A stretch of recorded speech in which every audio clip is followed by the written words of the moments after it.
Hello and welcome to the Business of Blockchain. I'm Jane King. This special episode is focused on blockchain use cases and is sponsored by BitDeer. People in healthcare who are working with blockchain say it is truly a game changer with the ability to solve some of our healthcare system's biggest challenges. And one of those challenges is protecting everyone's medical data. Most people don't realize the extent of this problem. Medical records are said to be responsible for more cases of identity theft than credit cards. So how does blockchain help? Well, let's ask today's guest, Dr. Alex Kahana, advisor to the United Nations for Blockchain and Healthcare, and also Michael Dersham, the founder and CEO of MAPay. So Michael, let's start with you. You're using blockchain technology in your work with medical records. By one account, 95% of all identity theft is medical records. That's a shocking statistic. So why do thieves want our medical data?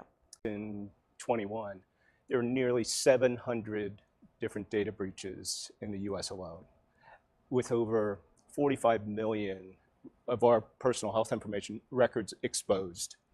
And once you expose that, not only do you have your healthcare data, but you have everything, right? You have demographics, you have history, you have archive, you have payment information, all of it. So why do they go after this? Healthcare record is 25x that of a financial payment record. Much more information, much more valuable on the black market. Interesting. Yeah. How does blockchain help solve this problem? Today's data structures, as I look at it, once we get into the breach, you know, you have the keys to the candy store, you have access to all the candy, right? With blockchain, by having it on different nodes that need to be replicated, now I get into the candy store, but it's almost impossible to find that Mounds bar on the second shelf to the right. Okay. Tell me about how MAPay then is tokenizing data. You've got some things going on in Bermuda and India, right? We announced the largest utility ever to be deployed on blockchain, and that was in India. 150 million personal health information registries. We're using our dynamic non-fungible token to do that and attach that as your, what we call digital medical twin. And now we're taking those types of utilities and use cases to, right now we have 40 countries in our pipeline, and I think most importantly to the States, is now we can bring it back home. So he mentioned NFTs, Alex, and we think of Bored Apes and things like that, but really the application can be attached to a lot of different things. So explain NFTs. This is serious. This can really play into our healthcare system. It is very serious, and thank you for that question, because there's a lot of misunderstanding that connects to it. So when we say non-fungible token, so token, we already understand that it is value connected to some digital information. So it can be a picture, and I think it's valuable, like a baseball card. I think it's valuable. Maybe Michael doesn't think it's not, but I think so. So there's value to that. But then, what does it mean non-fungible? It means that it's yours.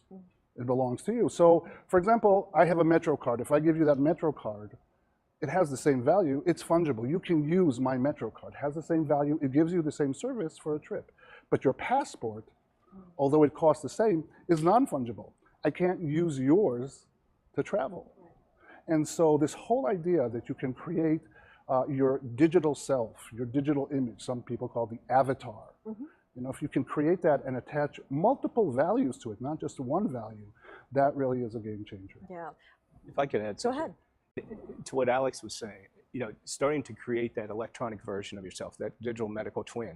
What that also means, and what we're beyond proof of concept and deploying that now, is attaching then what are known as social determinants of health.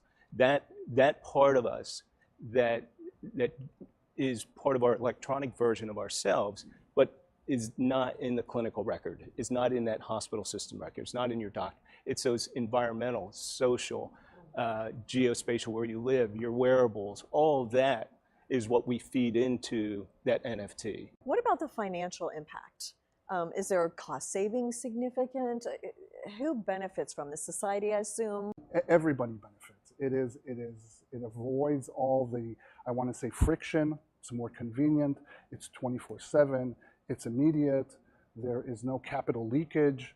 I think that it not only increases margins and puts more money in everybody's pocket, but it also makes the experience much more convenient. Yeah. You don't have to wait 5 days, 10 days. I'm a doctor. Sometimes I have to wait 3 months to get paid. But with MAPay, boom. Where the data and the payment collide, right? And that's where we try to be impactful. And credentialing as well. Blockchain could be applied to that. Yes, without a doubt. And Alex knows as being credentialed is just, it's a mess in the States. It's a mess everywhere. We need to have doctors and nurses and clinics that are credentialed across different borders. Care should have no borders, right? And so we need to have a standardization credentialing app. That's what we're trying to produce in LATAM right now and show that. Alex, you're an advisor at the UN. What do you advise the UN in terms of blockchain, medical care? The basic thing about healthcare is that it's not only a question of lack of access and overpricing, it's also the fact that you don't have control. If I ask you now, can you show me your medical record? I'm sure that you don't have it on your phone.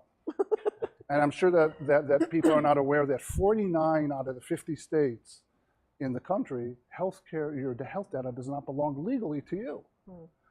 So when we talk at the UN about what is the legal framework, how do we need to do things, we speak to the effect of that data is like money in the sense that it is yours, it has value. You want to keep it in a wallet that's secure. You want to use it whenever, wherever, for whatever reason. You want to invest in it. And when you grow old, you either want to donate it or inherit it to your nears and dears. Yeah. So if we start to think about that value, then afterwards we won't kind of lose it willy-nilly or allow all these breaches to happen. Yeah. Thank you so much, Alex and Michael, for explaining. It's exciting to think about, how much change could potentially be coming. So thank you so much. Thank you. You're welcome. And that's it for this edition of Business of Blockchain. This special report highlighting a blockchain use case was sponsored by BitDeer. I'm Jane King at the Nasdaq Market Site.